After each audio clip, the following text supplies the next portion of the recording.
Hi, Terry here again. I'd like us to spend a little bit of time thinking about loyalty. And this is prompted by substantially the political climate right now, how important it is in national politics and state as well, that a person be absolutely loyal to their political party. To be disloyal, to vote different from what all the others are voting is an incredibly disloyal thing to do. To do so often means lack of financial support for re-election, losing committee positions, all kinds of things that loyalty is so important. And I remember in career life when I was a pastor in the Reformed Church of America, a little Protestant denomination, that in order to be ordained in that denomination, I had to promise to be faithful to the beliefs, the values, the perspectives of the Reformed Church, and to reject all others. Otherwise, I could not have been a pastor in that denomination. Loyalty was very important. And I'm thinking about why is that such a big issue? Well, I've come to the conclusion, and I think I embodied it myself, that there are two basic ways of seeing this whole issue of loyalty. And that is that you are either loyal or disloyal. The opposite of loyalty is disloyalty, and disloyalty is a bad thing. Well, I'd like to introduce my experience of what I call trans-loyalty. That moving beyond loyalty is not necessarily disloyal, though to the people who are remaining in that loyalty-oriented group it might feel that way.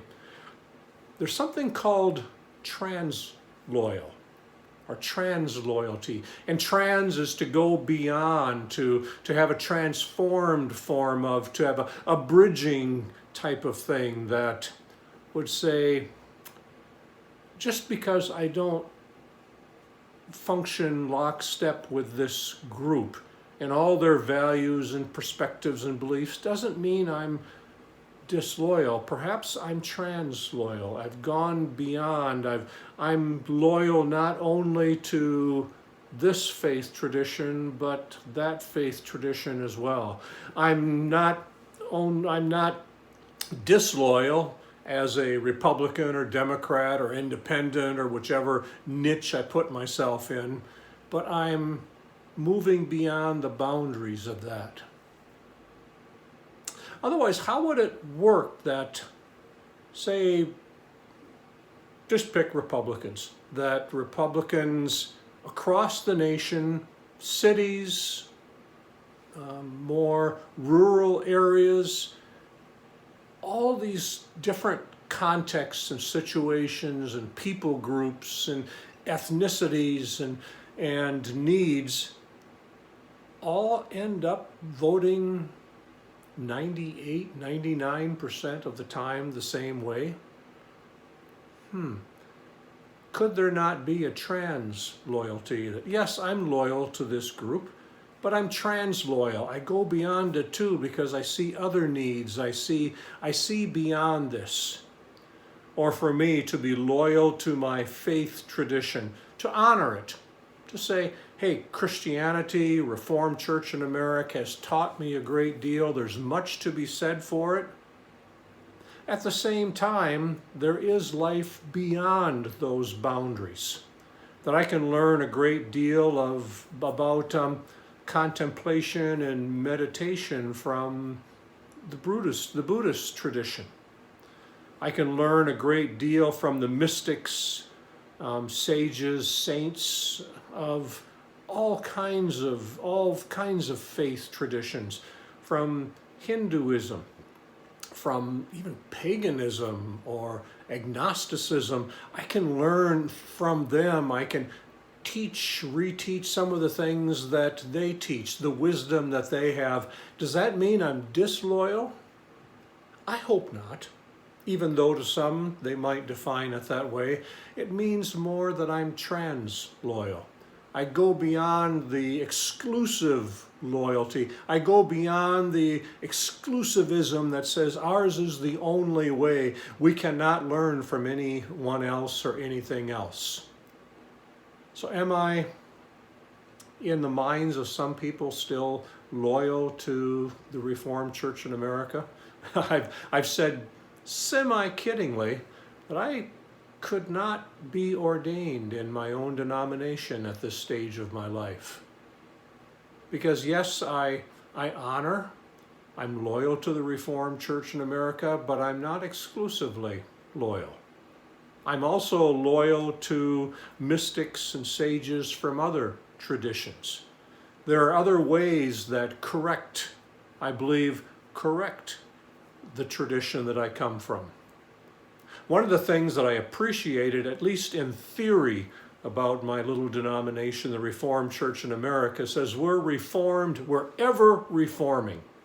We're ever being corrected, being admonished, growing, learning. We're ever reforming the way we do things. Then in practice, my experience is how reluctant we are to reform, how loyal we are to exclusively walk in step with our tradition, with our background, with our creeds and confessions. Well, in my life, I hope to continue to be trans-loyal. Not to be a rebel somehow and say, I'm no longer loyal to this, I'm disloyal, I think they're awful, I think they're terrible, I'm going to move over here instead of here, or I'm going to go against, I'm going to harm, I'm going to somehow demean the groups that nurtured me. But at the same time, if loyalty means living within boundaries that keep me from learning from others, from being teachable, from expanding, from exploring, no. I think I can be loyal by being trans-loyal. Honor, but expand beyond.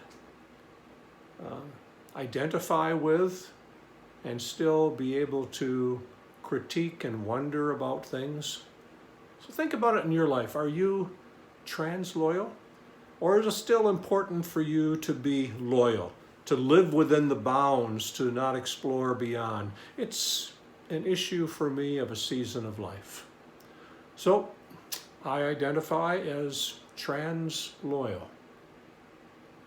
Beyond boundaries that many feel I should not move beyond.